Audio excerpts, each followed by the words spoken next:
Hi everyone from India.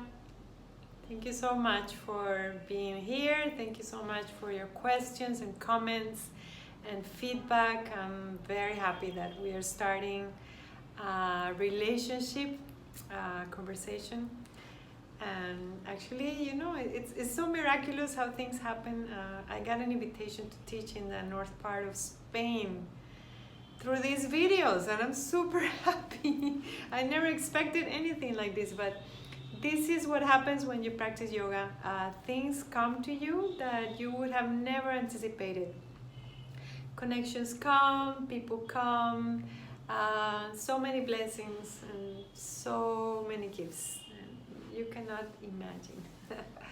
So I'm here to speak a little bit today about the series in Ashtanga Yoga. That's one of my questions. What are the series and why are the series important? So there are 6 series in Ashtanga Yoga, and each of the series has a different effect on the mind. And that means that it has a different effect on the body, of course, because the body and the mind are like two sides of the same coin. If our mind is positive and vibrant and open and receptive, our body is going to be open and flexible and healthy and vibrant.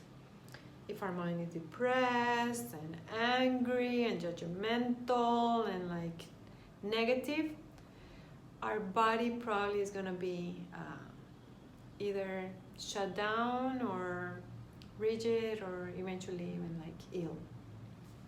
So that's saying that your energy, comes into the room and introduces you before you even speak. That's so true. And as yogis, we learn to have these, receptors for people with good energy and people with energy that does not connect to ours.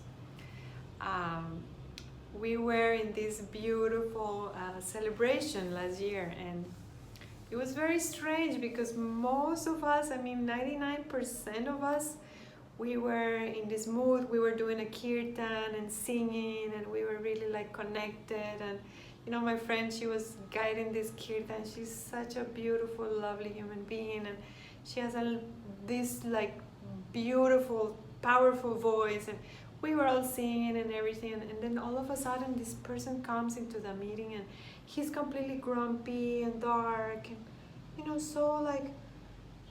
it was just very, very obvious that his well-being was at stake, and he could not connect to the singing. And then actually he went away from the group, and he stayed in the party, but he was away and he was complaining, and he was it was actually very sad for me because I was the host.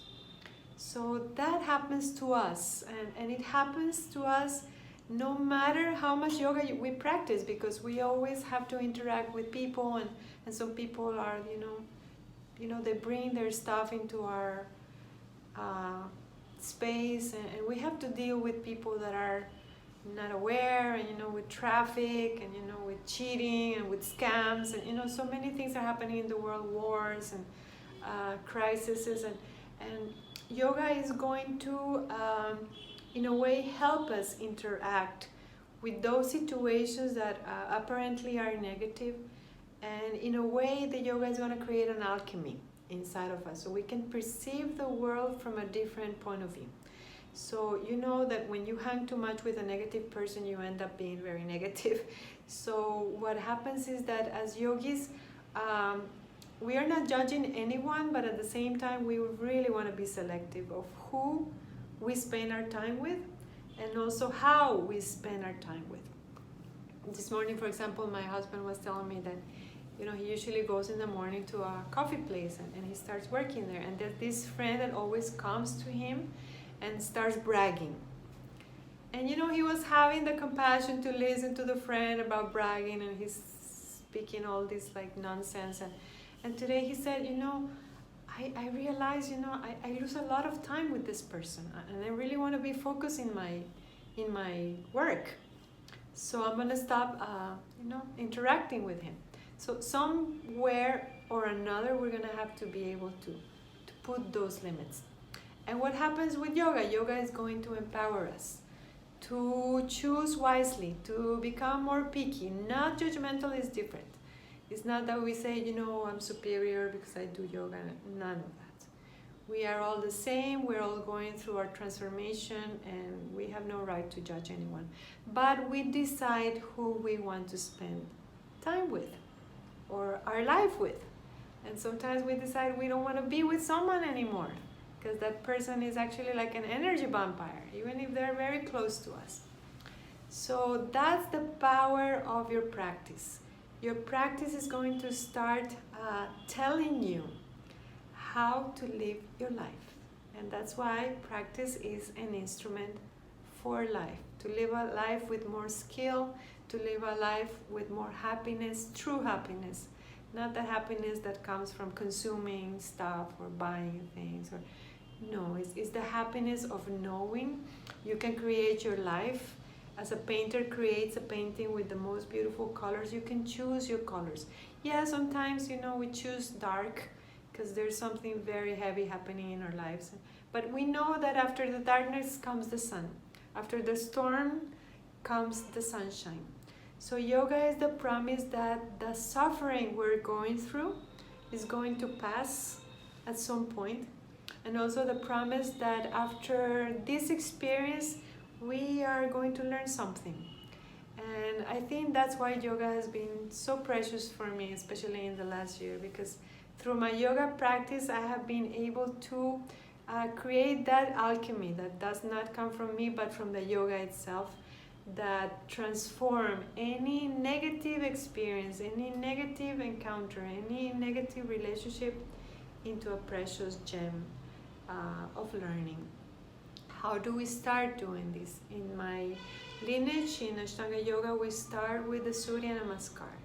Surya Namaskar is a ritual here in India to salute the sun, to give thanks to life because sun is life, to give space to our inner light and connect to that breath power that comes from life itself.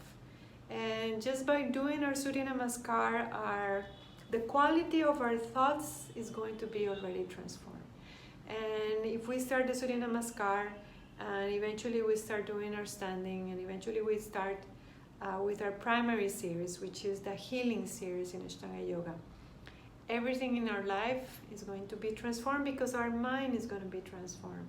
And when the mind transforms, our body transforms because they're same sides of the same coin. When our mind is calm, the body is happy. When the mind is happy, the body is vibrant and energetic. And we feel this desire to move and create and help others. And, we have this enthusiasm that comes simply from breathing the right way. People that don't breathe, they get depressed. Those that don't breathe enough, they don't have enough Shakti, enough energy in their systems. These bodies are amazing machines and we need to feed them well. We need to give them water. We need to move them and we need to breathe.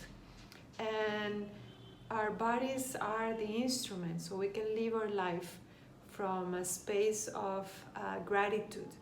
If our shoulder is hurting, if our neck is hurting, if our back is hurting, if our knees are hurting, even if we have a headache, we are not going to be able to connect to our creativity and to think of others.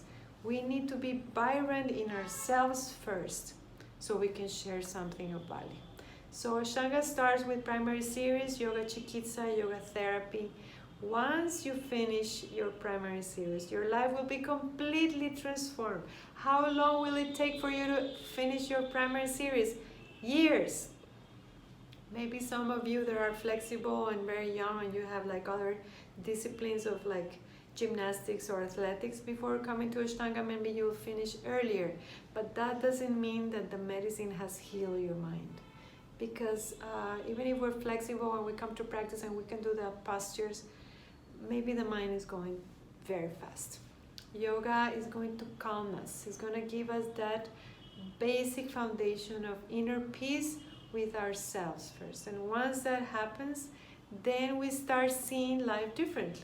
Yeah, of course, painful things are going to come to us, but we can even see the diamond in all that trash. We can even rescue what is valuable for our spiritual growth, even from tragedy, even from losing dear people around us. We can learn and we can grow so much. The foundation is your Surya Namaskar, your Sun Salutation. The foundation is your primary series. The Yoga Chikitsa, the therapy, is going to give you a new mind, is going to give you a new body.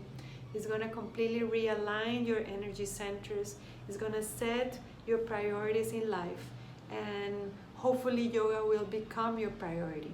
Because once you have yoga as your priority, everything else starts getting better.